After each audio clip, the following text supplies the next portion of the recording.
Halo teman-teman semua, balik lagi bareng saya Ari di channel Kontaineran ID.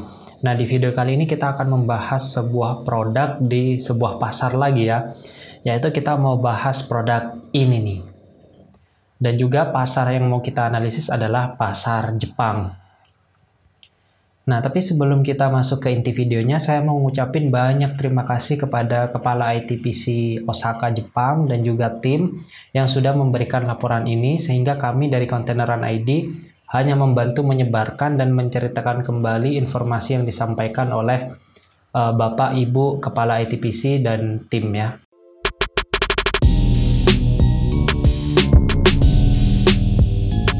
Oke, pertama kita akan bahas yang namanya pohon kelapanya ya, atau kelapanya deh. Karena pohon ini dijuluki pohon 1000 manfaat. Memang nggak mengada-ngada sih julukan tersebut, karena dari akar sampai daunnya semuanya bermanfaat.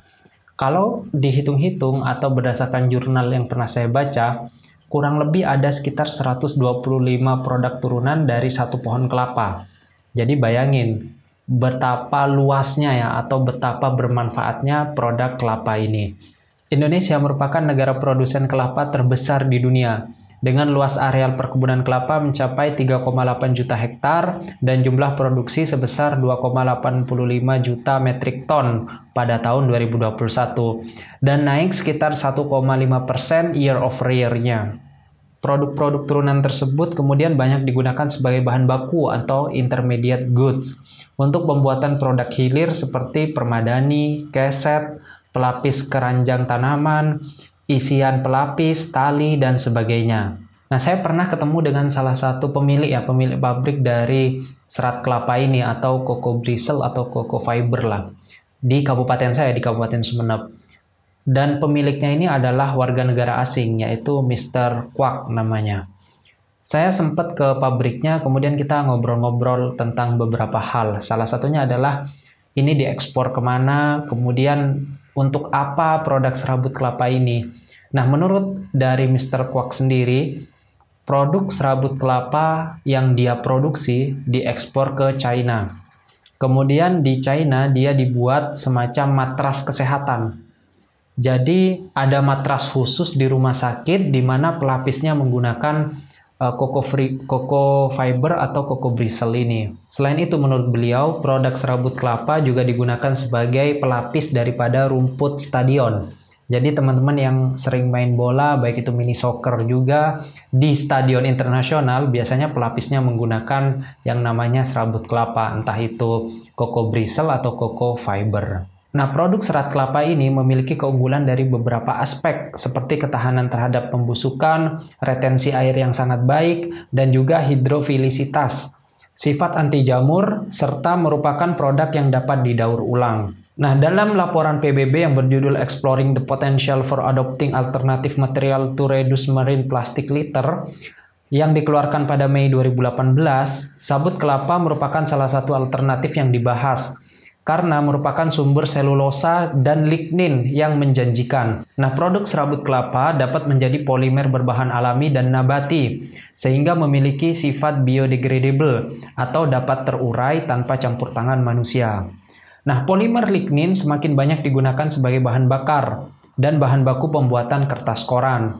Sementara polimer selulosa sendiri digunakan sebagai bahan baku industri, pembuat pakaian, pembuat kertas, dan biopolimer. Nah, selain dapat digunakan sebagai bahan baku pada sektor industri manufaktur, produk turunan kelapa seperti Coco Coir, Coco Fiber, dan Coco Peat juga banyak dimanfaatkan dalam sektor pertanian dan peternakan, karena kadar air dan rasio karbon terhadap nitrogen yang seimbang. Nah, Coco Coir sendiri berasal dari sekam berserat yang terbuat dari tempurung bagian dalam kelapa. Coco Coir adalah serat elastis, kuat, dan keras berwarna coklat kemerahan yang terdiri dari bagian serat yang disebut Coco Fiber, dan residu tidak termasuk serat yang disebut dengan Coco Peat. Coco Coir digunakan untuk semua jenis produk termasuk keset, permadani, tali, kuas, dan bahkan furniture sebagai isian busa, bahkan untuk pegas atau upholstery dan sebagainya. Beberapa studi juga menunjukkan bahwa kokopit berpotensi untuk dapat dijadikan sebagai alternatif bahan bakar biomasa pelet emisi rendah untuk menghasilkan gas sintesis atau syngas. Di pasar Jepang, pengembangan dan pemanfaatan produk kokopit juga mulai beragam dilakukan melalui riset-riset dan pengembangan produk turunan lain dari kokopit, yaitu kokodis. Selain itu, penggunaan kokopit di Jepang sebagai pengganti gambut, Jepang juga mengembangkan produk turunan lain dari kokopit, yaitu kokodis, yang dapat digunakan sebagai media tanam dengan menambahkan air dan penanaman pot untuk tanaman yang ditanam dalam jangka waktu yang pendek atau gifi namanya. Kokopit yang dijual di pasar Jepang sebagian besar dalam bentuk blok, yaitu yang sudah dipadatkan dengan dimensi panjang 20,5 cm, lebar 10 cm, dan tingginya adalah 5 cm. Nah, untuk komposisi pasarnya sendiri, Indonesia berada di peringkat ke-11 dengan pemasok koko fiber, koko koir, dan kokopit di Jepang dengan pangsa pasar 0,16% pada tahun 2021. Nah, untuk saluran distribusinya sendiri, produk koko fiber, koko koir, dan kokopit Indonesia ke pasar Jepang dapat dilakukan melalui perantara agen, trading house, atau importir.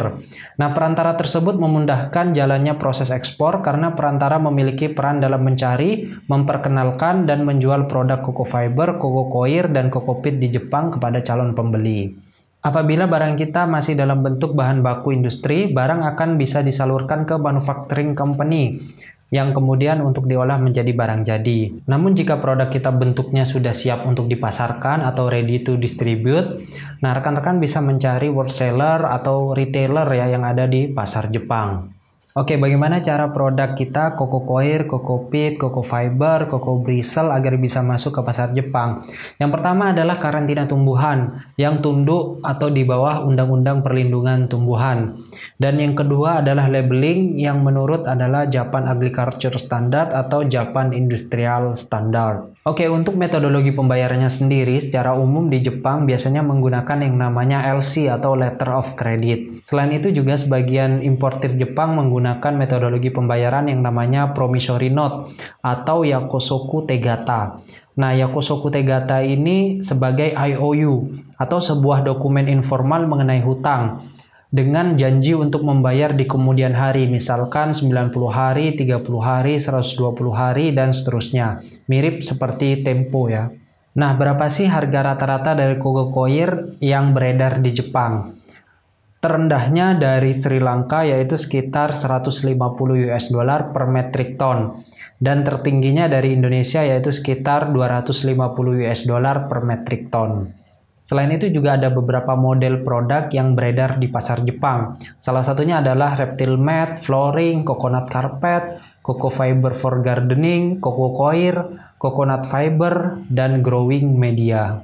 Nah, bagi teman-teman yang ingin memasarkan produk koko koir, kokopit, dan koko fiber ke pasar Jepang juga bisa mengikuti beberapa pameran yang ada di Jepang seperti AgriWeek Tokyo 2022, Agro Innovation Tokyo, Japan DIY Home Center Show, dan juga yang lainnya. Oke, mungkin segitu dulu informasi yang dapat kami berikan mengenai produk tersebut di pasar Jepang.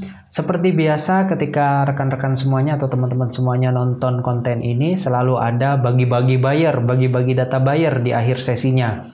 Ini dia datanya. Nggak bosan-bosan juga saya mengingatkan kepada diri saya dan juga teman-teman semua, siapkan dulu dengan baik produknya, baru berpromosi. Karena ini menyangkut nama Indonesia. Tetap semangat, kita jumpa lagi di video berikutnya. Bye.